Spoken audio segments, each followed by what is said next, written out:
আগামী 7 দিনের মধ্যে যেন অখিল গিরিকে মন্ত্রিসভা থেকে বরখাস্ত করেন, এটাই আমাদের দাবি।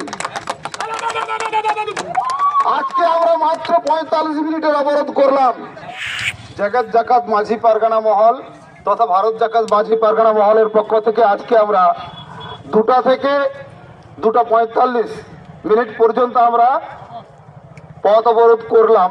এই কারণেই না, এখানে যারা সংশ্লিষ্ট প্রশাসনিক আধিকারিক যারা আছেন, বিশেষ করে ওসি সাহেব এবং এসডিপিও সাহেবের সঙ্গে কথাবার্তা বলে ওনারা আমাদের ডেপুটেশনটা নেবেন এবং আমরা আজকে যে কারণে এই পথ অবরোধটা করছি সেটার সম্বন্ধে একটু বলার দরকার আছে।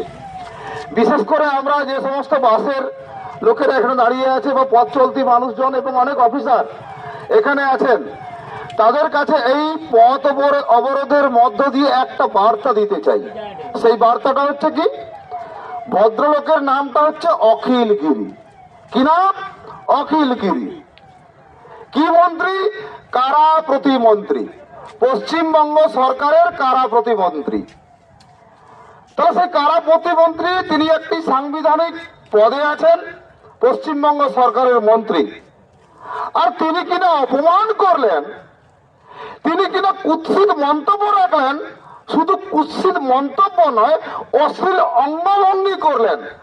তার সেদিনের যে ড্রামা, 8 তারিখ নন্দীগ্রামের গোকুলনগরে যে বক্তৃতাটা দিলেন, সেই বক্তৃতায় তার অশ্লীল অঙ্গভঙ্গি, হাত পা নেড়ে যেভাবে নাটকটা করলেন, সেই নাটকের সঙ্গে আমাদের গায়ে লেগেছে। কি গায়ে লেগেছে না, ভারতবর্ষ একটা স্বাধীন দেশ, স্বাধীন সার্বভৌম রাষ্ট্র। সেই রাষ্ট্রের রাষ্ট্রপতি শ্রীমতী দ্রৌপদী মুর্মু, তিনি তাকে তার চেহারা নিয়ে কুৎসিত ভাষায় অপমান করলেন। তিনি অপমান করলেন মানে কি, ভারতবর্ষের রাষ্ট্রপতিকে অপমান করলেন। তাহলে হিসেব অনুযায়ী তো রাষ্ট্রদ্রোহিতার আইন উনার উপর লাগানো উচিত এবং লাগাতে হবে। এটাই আমাদের দাবি। আমাদের দাবি তাকে প্রিভেনশন অফ অ্যাট্রোসিটি অ্যাক্টে গ্রেফতার করতে হবে। এটাই হচ্ছে আমাদের দাবি, 1 নম্বর। 2 নম্বর দাবি, পশ্চিমবঙ্গ সরকারের মাননীয় মুখ্যমন্ত্রী মমতা ব্যানার্জির কাছে এটাই আমাদের দাবি, তিনি যেন আগামী 7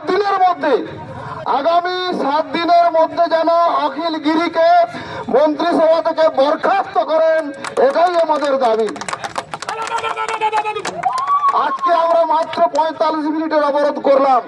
কেননা আমাদের এখানে আসিফ সানি বড়বাবু যিনি আছেন, তিনি অত্যন্ত ভদ্রলোক, তাদের সঙ্গে আমাদের